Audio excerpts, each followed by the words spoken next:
નમસ્કાર મિત્રો, સ્વાગત છે આપનું મારી ચેનલ એચએસ ટ્યુટોરિયલમાં। આજે આપણે ફરીથી વર્તુળ સંબંધિત નવા કેટલાક કોન્સેપ્ટ અને એના આધારિત દાખલાઓ લઈને આવી ગયા છીએ। આશા કરું છું કે આ વિડીયો મારા જે વિડીયો મૂકવામાં આવે છે તમને પરીક્ષાની અંદર ખૂબ જ ઉપયોગી નીવડશે અને તમે ગણિતની અંદર સારા માર્ક્સ મેળવી શકશો। એ સાથે જણાવવાનું કે મિત્રો દરેક મિત્રો WhatsApp ચેનલનું નામ અહીંયા આપેલું છે, તે WhatsApp ચેનલમાં જોડાઈ જજો, જેથી કરીને આવનારા સમયની અંદર જે WhatsApp ગ્રુપ હું બનાવવા જઈ રહ્યો છું એની અંદર તમને જોડી શકાય। તેમજ સાથે સાથે આ વિડીયોને લાઈક કરી ચેનલને સબસ્ક્રાઇબ કરવાનું ભૂલતા નહીં। શરૂ કરીએ મિત્રો આજનો ટોપિક વર્તુળ। અગાઉના વિડીયોમાં મિત્રો આપણે જે વર્તુળની વાત કરી હતી તો એના કેટલાક કોન્સેપ્ટની વાત કરી હતી જે તમે નોંધ્યા હશે, સારી રીતે સમજી લીધા હશે। એ સિવાયના કેટલાક જે અગત્યની બાબતો છે ધ્યાનમાં રાખવાની છે એની આપણે ચર્ચા કરીશું, એના આધારિત દાખલાઓ પણ આપણે જોઈશું। તો અહીં આપણને કહ્યું છે કે કોઈ ચતુષ્કોણ ABCD એ વર્તુળની પરિઘટ હોય તો AB + CD = AD + BC થાય।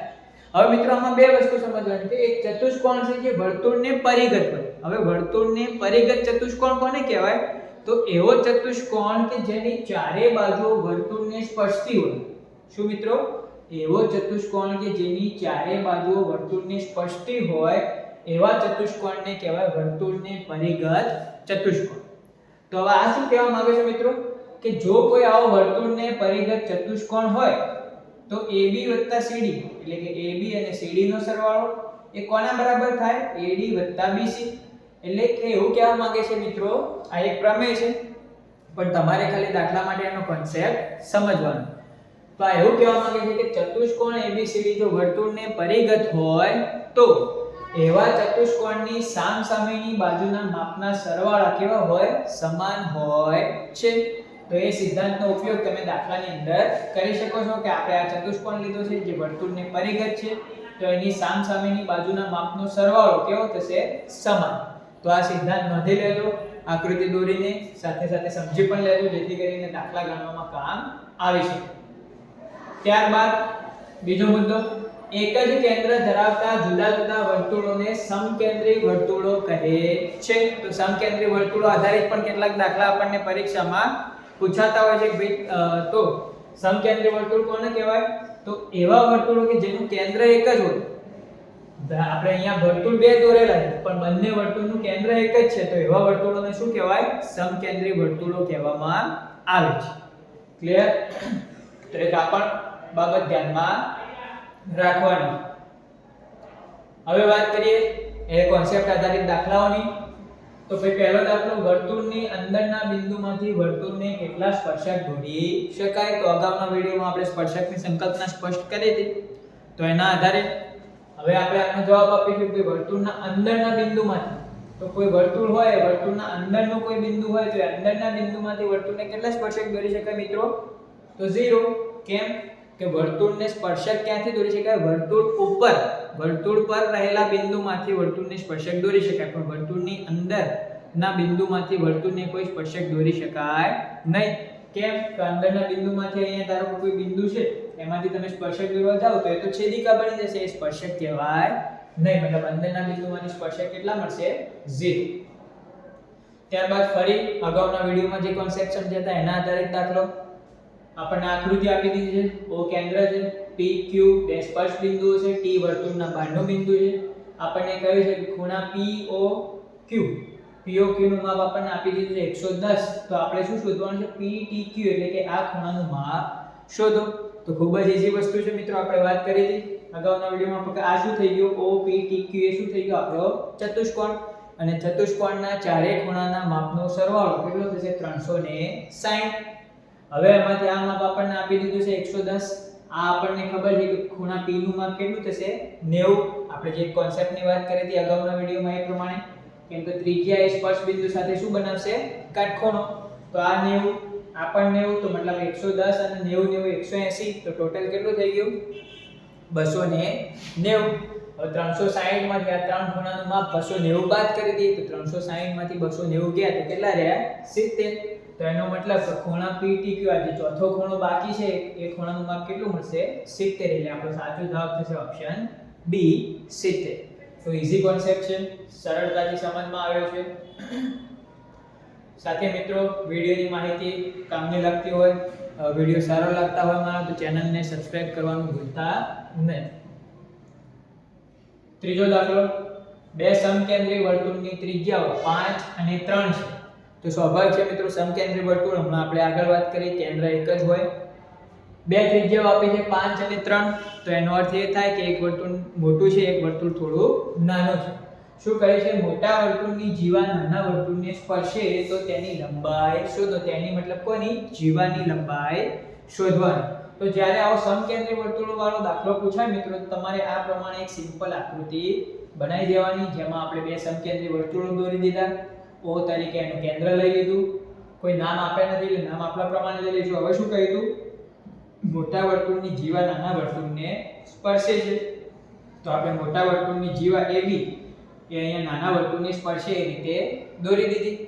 હવે સ્પર્શ બિંદુને આપણે P નામ આપી દીધું, જીવાને AB નામ આપી દીધું, કેન્દ્રને O નામ આપી દીધું. પછી શું કરવાનું છે મિત્રો?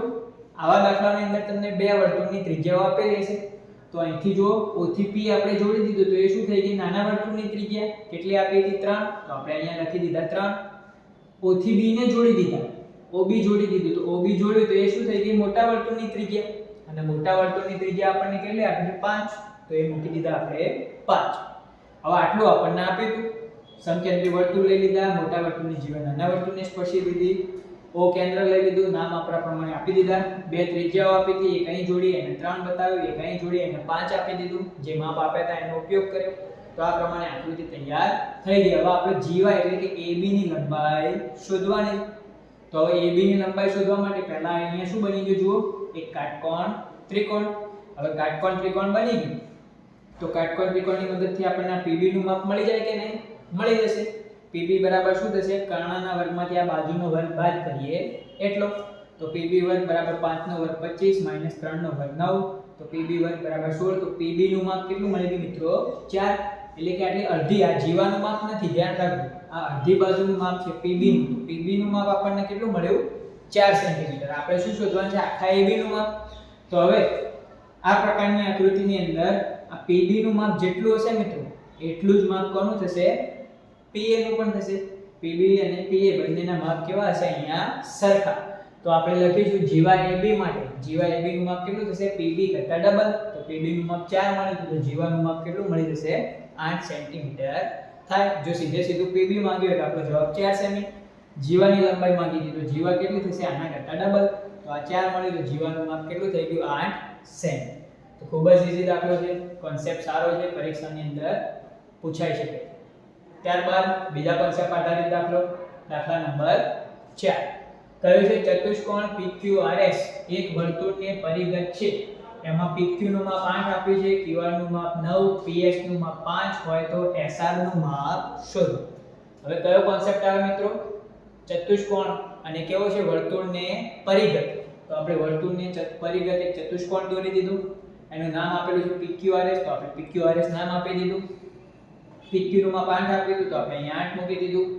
QR નું માપ 9 આપ્યું હતું, એ મૂકી દીધું. PS નું માપ 5 આપ્યું હતું, એ મૂકી દીધું. અને SR એટલે કે RS નું માપ આપણે શોધવાનું છે.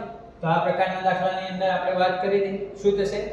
જ્યારે કોઈ ચતુષ્કોણ વર્તુળને પરિઘટ હોય ત્યારે એની સામસામેની બાજુના માપના સરવાળા કેવા હોય? સમાન હોય. તો આપણે સામસામેની બાજુના માપના સરવાળા લખ્યા PQ + SR.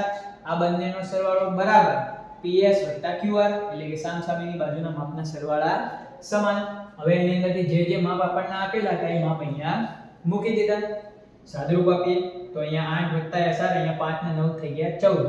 8 પેલી બાજુ જશે તો માઈનસમાં, પ્લસ હતા પેલી બાજુ જશે તો માઈનસ. તો SR બરાબર 14 - 8. તો SR બરાબર કેટલા મળી ગયા મિત્રો? 6.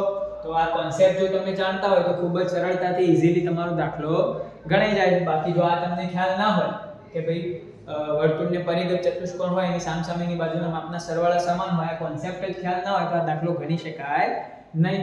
તો ખૂબ ઈઝી દાખલો છે, ઈઝી રીતે ફટાફટ તમારે ગણાઈ જશે. અગાઉના દાખલાની વાત કરીએ, દાખલા નંબર 5. કહ્યું છે વર્તુળને વધુમાં વધુ કેટલા સમાંતર સ્પર્શક હોય? જવાબ આપેલો છે 1, 2, 3 કે 4 તો A B C D ચારમાંથી કયો ઓપ્શન સાચો છે એ તમારે આ સમજીને કહેવાનું છે. શું કહ્યું છે ફરીથી જોઈ લેજો. વર્તુળને વધુમાં વધુ કેટલા સમાંતર સ્પર્શક હોય એટલે કે કોઈ એક વર્તુળને કેટલા સમાંતર સ્પર્શક દોરી શકાય. બરાબર, તો એ આપણે અહીંયા વાતમાં કહેવાનું છે કે ભાઈ સમાંતર સ્પર્શક 1 હશે, 2 હશે, 3 હશે, 4 હશે. તમારે આમાંથી જણાવવાનું છે. કોમેન્ટની અંદર જવાબ તમામ મિત્રો જરૂર જણાવજો. વિડિયો આખો જોઈ અને કોન્સેપ્ટ ધ્યાનથી સમજી લેજો, જેથી કરીને ગણિતની જે મેથડ છે, કોન્સેપ્ટ છે, તમને સારી રીતે ખ્યાલ આવી શકે. સાથે વિડીયોને લાઈક કરી ચેનલને સબસ્ક્રાઇબ કરવાનું ભૂલતા નહીં. ફરી મળીશું નવા વિડીયોમાં નવા ટોપિક સાથે. ત્યાં સુધી જય હિન્દ, જય ભારત.